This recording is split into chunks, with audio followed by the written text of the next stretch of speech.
ಎಲ್ಲರಿಗೂ ನಮಸ್ಕಾರ.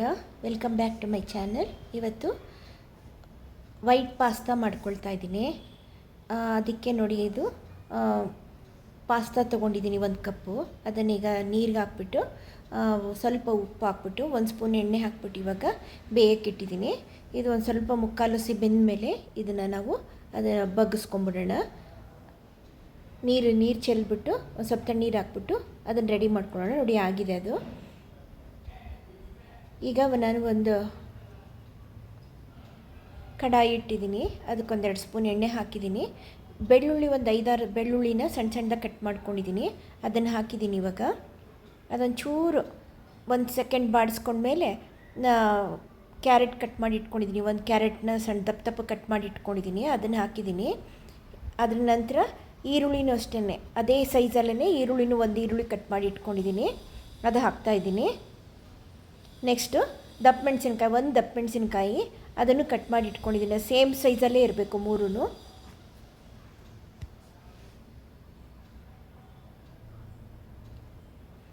ಹಾಕ್ಬಿಟ್ಟು ಇವಾಗ ಬಾಡಿಸೋಣ. ಇವಾಗ ತುಂಬ ಮೆತ್ತಗಾಗೋ ತನಕನೂ ಬಾಡಿಸ್ಬಾರ್ದು, ಕ್ರಂಚಿಯಾಗಿರಬೇಕಿದು ವೆಜಿಟೇಬಲ್ಸು.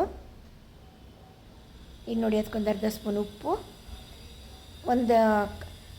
ಒಂದು ಅರ್ಧ ಸ್ಪೂನು ಬ್ಲ್ಯಾಕ್ ಪೆಪ್ಪರ್ ಹಾಕ್ತೀನಿ.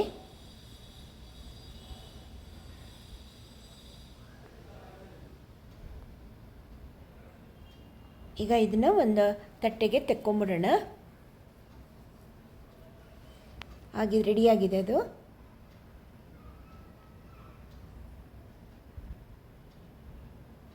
ಈಗ ಅದೇ ಪ್ಯಾನ್ಗೆ ಇನ್ನೊಂದೆರಡು ಸ್ಪೂನ್ ಎಣ್ಣೆ, ಒಂದು ಸ್ವಲ್ಪ ಬೆಣ್ಣೆ ಹಾಕ್ಬಿಟ್ಟು ಕಾಯಕ್ಕಿಟ್ಟಿದ್ದೀನಿ. ಈಗ ಅದಕ್ಕೆ ಒಂದು 2 ಸ್ಪೂನ್ ಮೈದಾ, ಸಾಸ್ ಮಾಡ್ಕೋಬೇಕಲ್ಲ, ಅದಕ್ಕೆ ಸಾಸ್ ಮಾಡ್ಕೊಳ್ಳೋಕ್ಕೋಸ್ಕರ 2 ಸ್ಪೂನ್ ಮೈದಾ ಹಾಕ್ಬಿಟ್ಟು ಅದನ್ನು ಸ್ವಲ್ಪ ಚೆನ್ನಾಗಿ ಕೆಂಪಗೆ ಆ ಎಣ್ಣೆ ಮತ್ತು ಬೆಣ್ಣೆ ಹಾಕ್ತಿಲ್ಲ ಅದರಲ್ಲೇ ಹುರ್ಕೊಳ್ಳೋಣ.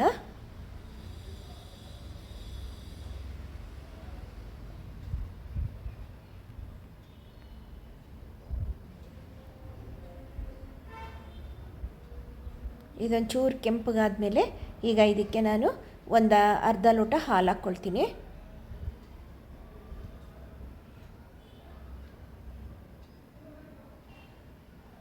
ಇನ್ನು ಸ್ವಲ್ಪ ಹಾಲು ಹಿಡಿಯುತ್ತೆ, ಫಸ್ಟ್ ಇದನ್ನು ಹಾಕ್ಕೊಂಡು ಮಿಕ್ಸ್ ಮಾಡ್ಕೊಳ್ಳೋಣ. ನಂತರ ಉಳಿದಿದ್ದ ಹಾಲೆಲ್ಲ ಹಾಕ್ಕೊಳ್ಳೋಣ.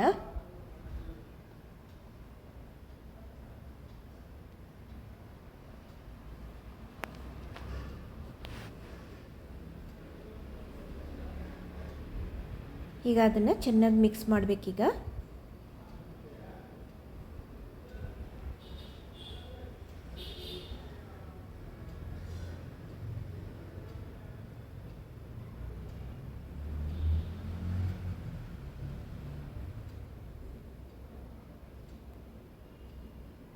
ಇದು ಒಂದು ಕುದಿ ಬಂದ ಮೇಲೆ ಇವಾಗ ಇದಕ್ಕೆ ಸ್ವಲ್ಪ ಕರಿಮೆಣಸಿನ ಪುಡಿ, ಒಂದು ಸ್ವಲ್ಪ ಉಪ್ಪು ನೋಡ್ಕೊಂಡು ಹಾಕಬೇಕು. ತರಕಾರಿಗೂ ಕೂಡ ಹಾಕಿದ್ದೀವಿ.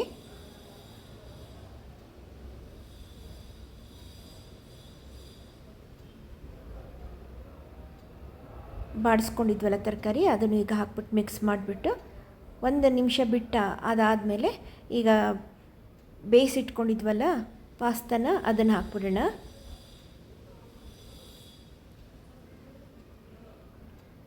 ನೋಡಿ, ಇದಕ್ಕೆ ಆರಿಗ್ಯಾನೋ ಮತ್ತು ಚಿಲ್ಲಿ ಫ್ಲೇಕ್ಸ್ 2 ಹಾಕ್ತಾಯಿದ್ದೀನಿ. ಅದೊಂದು 2 ಪ್ಯಾಕೆಟ್ ಹಾಕ್ತಾಯಿದ್ದೀನಿ.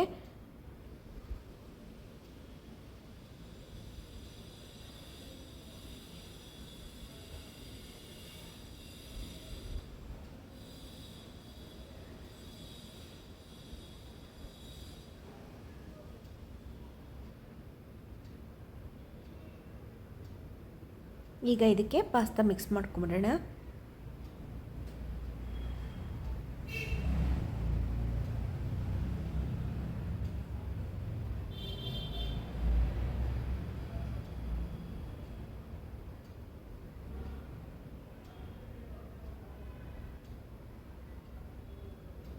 ಎರಡು ನಿಮಿಷ ಹಾಗೆಯೇ ಸ್ವಲ್ಪ ಅದಕ್ಕೆ ಇದ್ರದ್ದು ಉಪ್ಪು ಖಾರ ಎಲ್ಲ ಸ್ವಲ್ಪ ಹಿಡಿಯೋ ಅಷ್ಟು 1-2 ನಿಮಿಷ ಕುದಿಸ್ಕೊಳ್ಳೋಣ ಅದನ್ನ. ಈಗ ನೋಡಿ ಇದಕ್ಕೆ ಚೀಸ್ ಹಾಕ್ತಾಯಿದ್ದೀನಿ ನಾನು. ಒಂದೇ ಒಂದು ಚೀಸ್ ಇದನ್ನು ಸ್ಲೈಸ್ ಹಾಕ್ತಾ ಇರೋದು. ಬೇಕು ಅಂದರೆ ಇನ್ನೊಂದೆರಡು ಸ್ಲೈಸ್ ಹಾಕ್ಕೋಬೋದು, ಇನ್ನೂ ಕ್ರೀಮಿಯಾಗಿ ಬೇಕು ಅಂತಂದರೆ. ರೆಡಿ ಆಯಿತು. ಇನ್ನೂ ಸ್ವಲ್ಪ ನಿಮ್ಗೆ ಇನ್ನೂ ಸ್ವಲ್ಪ ಸಾಸಿಯಾಗಿರಬೇಕು ಅಂತಂದರೆ ಇನ್ನೂ ಸ್ವಲ್ಪ ಹಾಲು ಹಾಕ್ಕೋಬೋದು. ನಮ್ಗೆ ಇದೇ ಥರ ಬೇಕು, ಅದಕ್ಕೆ ನಾನು ಇಷ್ಟೇ ಗಟ್ಟಿಯಾಗಿ ಮಾಡ್ಕೊಂಡಿದ್ದೀನಿ. ನೋಡಿ ರೆಡಿ ಆಯಿತು, ಸರ್ವ್ ಮಾಡಿಕೊಂಡೆ. ತುಂಬ ಟೇಸ್ಟಿಯಾಗಿ ಬಂದಿತ್ತು. ಮೇಲ್ಗಡೆ ಚಿಲ್ಲಿ ಫ್ಲೇಕ್ಸ್ ಹಾಕ್ಕೊಂಡು ತಿಂದರೆ ತುಂಬ ಚೆನ್ನಾಗಿರುತ್ತೆ. ಓಕೆನಾ? Thank you.